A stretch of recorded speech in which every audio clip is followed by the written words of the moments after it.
केवल 1 से 2 सेकंड के अंदर आप जितने भी अलंकार होते हैं आसानी से पहचान लोगे और सही उत्तर लगा पाओगे। जल्दी से सभी को जान लेते हैं। पहला है अनुप्रास अलंकार। जिस वाक्य या पंक्ति में एक ही वर्ण या अक्षर बार बार आए वहां पर होता है अनुप्रास अलंकार। जैसे चारु चंद्र की चंचल किरणें, यहाँ पर चा चा चा चा वर्ण की आवृत्ति बार बार आ रही है तो यहाँ पर हो जाएगा अनुप्रास अलंकार। अगला है यमक अलंकार। जिस वाक्य या पंक्ति में शब्द बार बार आए और उसका अर्थ अलग अलग हो वहां पर होता है यमक अलंकार। जैसे कनक कनक दे 100 गुनी मादकता अधिकार, यहाँ पर शब्द कनक कनक 2 बार आया है लेकिन यहाँ पर दोनों का अर्थ अलग अलग होगा। एक कनक का मतलब हो जाएगा सोना, दूसरे कनक का मतलब होगा धतूरा। तो जहाँ पर शब्द बार बार आता है और उनके अर्थ भी अलग अलग निकलते हैं वहाँ होता है यमक अलंकार। अगला है श्लेष अलंकार। श्लेष यानी चिपकना। तो जिस पंक्ति या वाक्य में शब्द एक ही रहे लेकिन उनके अर्थ जो है अनेक बने, अनेक चिपके हुए हैं वहाँ पर होता है श्लेष अलंकार। जैसे रहीमन पानी राखिए, बिन पानी सब सून,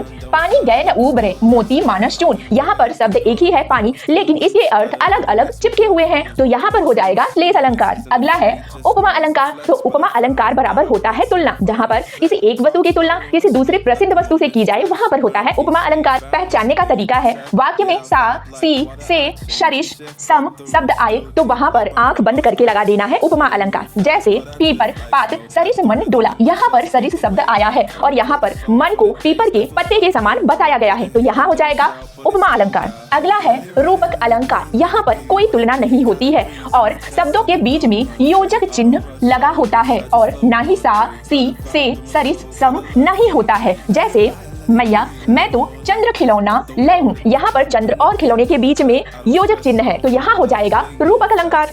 अगला है उत्प्रेक्षा अलंकार। अगर वाक्यों में आपको मनु मानो जनु जानू मनहु जनहु शब्द नजर आ जाए तो वहाँ पर आंख बंद करके लगा देना है उत्प्रेक्षा अलंकार। जैसे सोहत ओढ़े पीत पट श्यामल सलोने गात, मनहु नीलमणि शैल पर आतप परियो प्रभात। तो यहाँ पर नजर आ रहा है मनहु इसलिए हो जाएगा उत्प्रेक्षा अलंकार।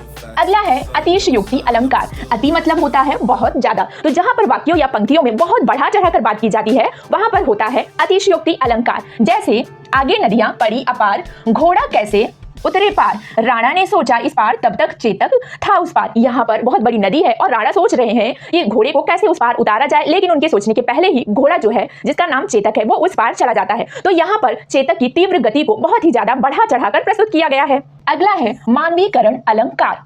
तो जहाँ पर आपकी पंक्तियों में प्रकृति अर्थात निर्जीव चीजों को इंसान की तरह दिखाया जाता है वहां पर होता है मानवीकरण अलंकार। जैसे मेघ आए बड़े बन ठन के शवर के, यहाँ पर मेघ यानी बादल को मनुष्यों को जैसे सज धज कर दिखाया जा रहा है। तो ये है हमारे सारे अलंकार।